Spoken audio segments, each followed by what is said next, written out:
Hi everybody. I wanted to work a question from the Chapter 16 work session, number 24. A couple of students have asked me this question, so I want to make sure I give you the guidance on it. This is also the question in your textbook in the second edition row, question 108A. So the question says, calculate the pH of a 0.2 molar KCHO2 solution, or potassium formate solution.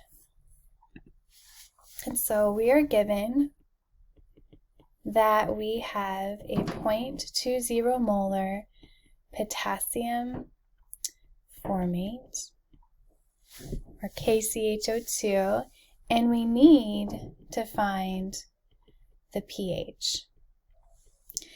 And in my lectures, I've always told you to consider what's in your beaker. So throughout any of these questions, you should always be asking you, what is going on in my beaker, right? What is present? What molecules are present, or ions? And so some questions you can ask yourself is it an acid, base, and is it strong or weak, right? Am I working with a weak acid or a strong acid, or a weak base or a strong base? And in this case here, when I look at KCHO2, this is actually a salt. And remember that salt is just another word for ionic compound.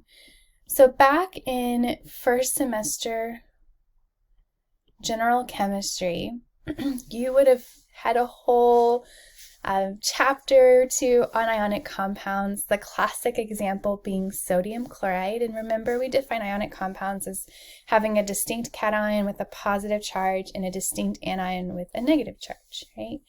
And we also learned the solubility rules, that potassium salts are soluble in water. So if I put potassium formate in my beaker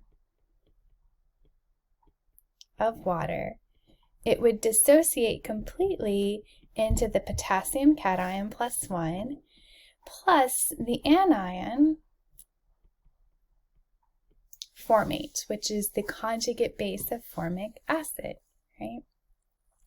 And in one of my YouTube videos for this chapter 16, I had a discussion on acid-base properties of salts. And that knowledge from that video is really useful for these types of questions when you need to calculate the pH of a salt.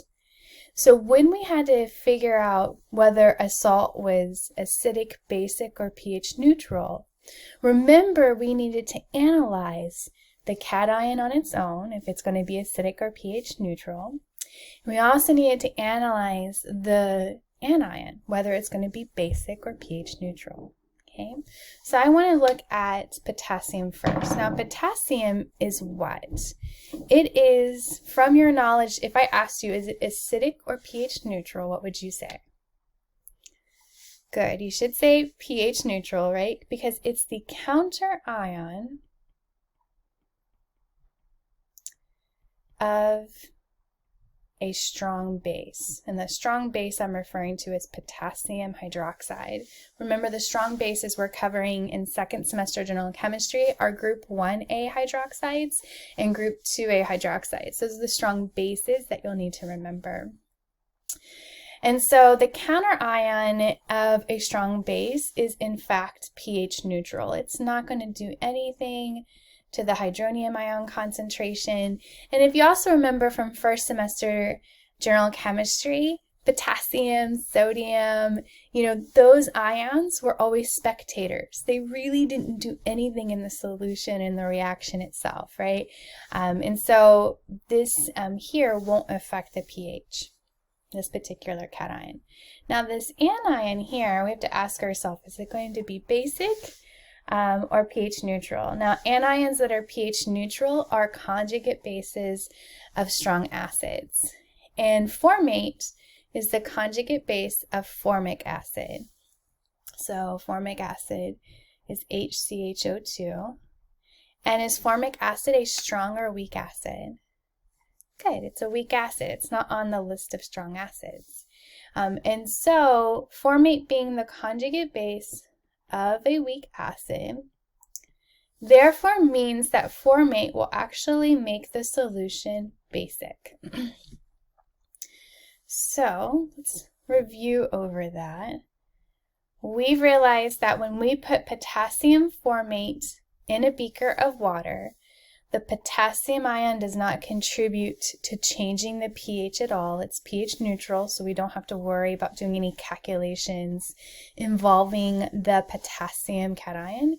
But we recognize that formate, being the conjugate base of a weak acid, is therefore a weak base itself and would make the solution basic.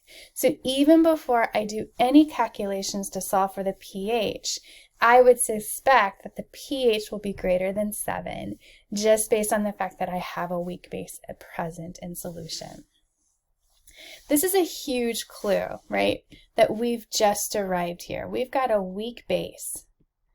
So when you're asked to calculate the pH of the solution and you know it's a weak base, what type of equilibria will you do? Will you do a weak acid equilibria or will you do a weak base? Right, you'll do a weak base. And will you need a rice table? Most definitely, right? We only need rice tables for the weak acids or the weak bases. If this was a strong base, we wouldn't need a rice table. So let's go ahead and get that started. So rice, R stands for reaction. So I'm only going to write down formate because that's what's contributing to the pH of the solution. We are in the presence, anytime we do weak acid or weak base equilibria, we're in the presence of water as the other reactant. And I remember as a student kind of struggling with, well, how do I know what products are going to form, right? Especially if maybe you're working with a base that you haven't worked often with, you know?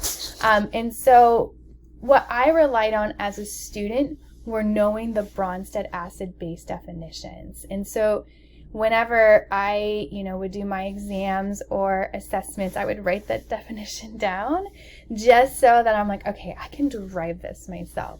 So a Bronsted acid is a what? Good, a proton donor. So hopefully as you're like watching these videos, you're talking out loud, right? There's no shame in that. Like if you can say this in your own words or teach it to someone else, then you know you understand this material. A base, when we're talking about Bronsted base, it is a proton acceptor, right? So knowing that the formate is a proton acceptor, is a weak base, that means my water must act as what in this case? My weak acid. Very good. So I have to identify that first, right?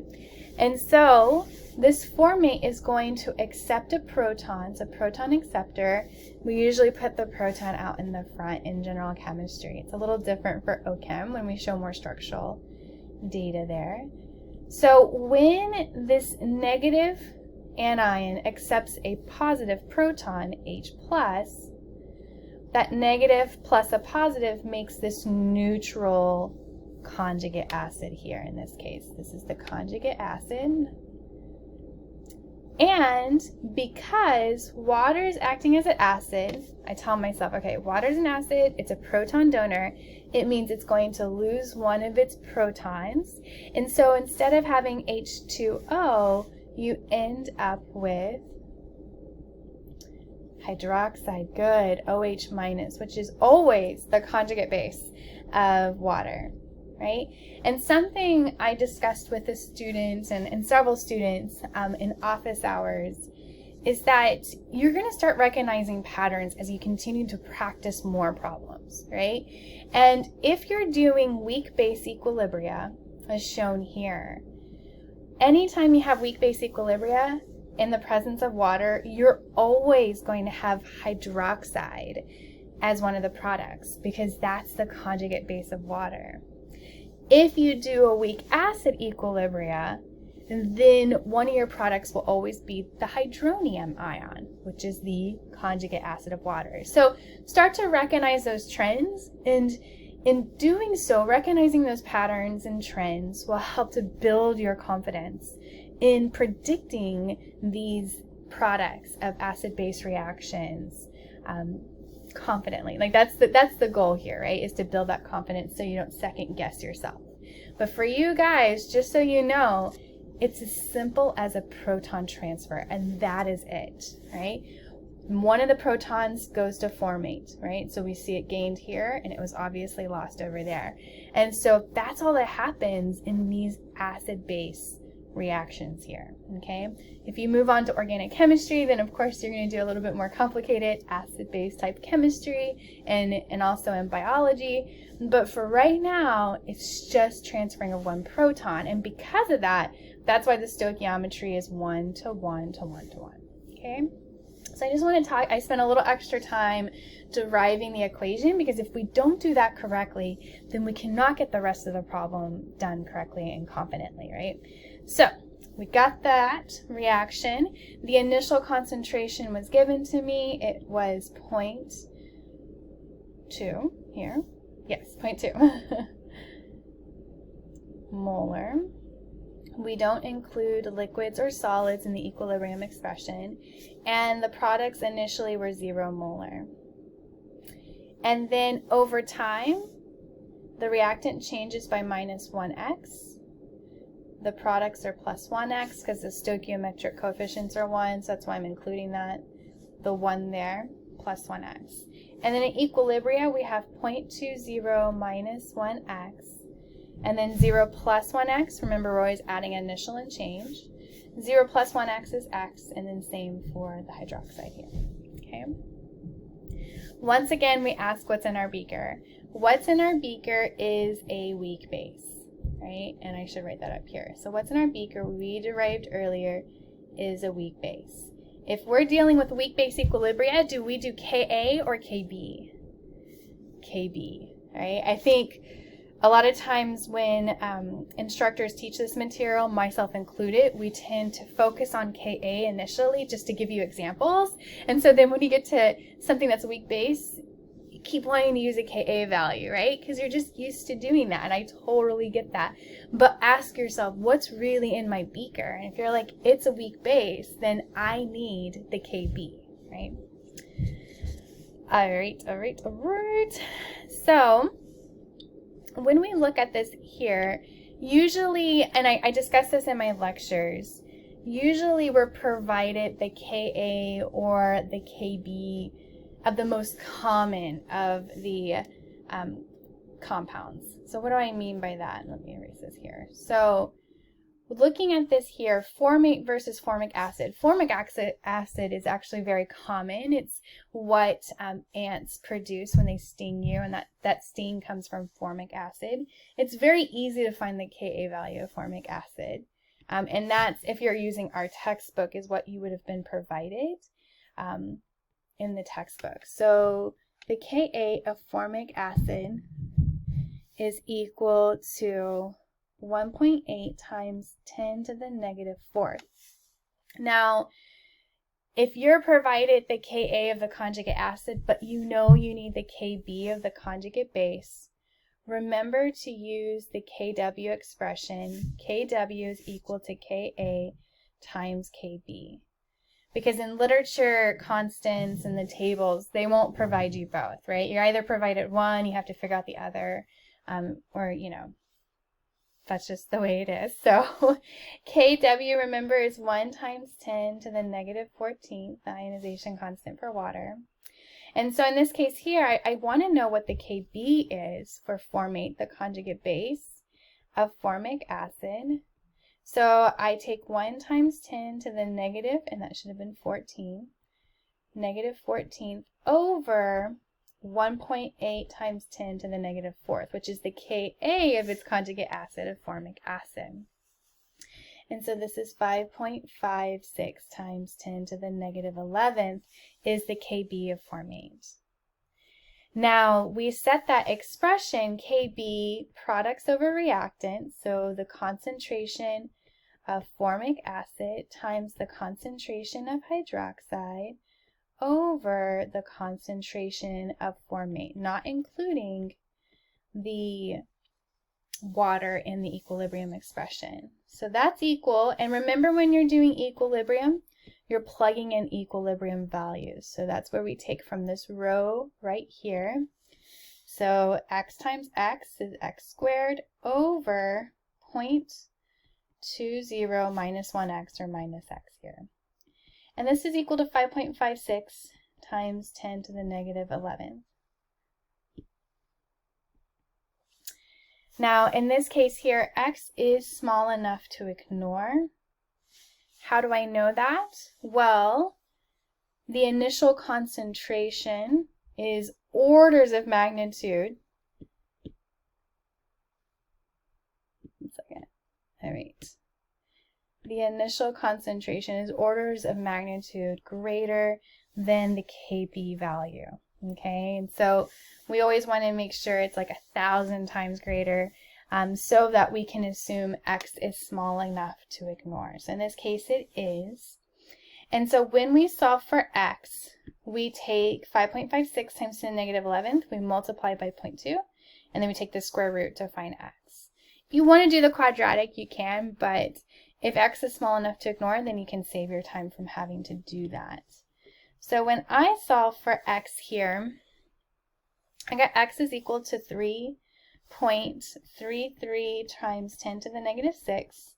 If you want to make sure x is small enough to ignore, then you can divide by the initial concentration, multiply by 100%.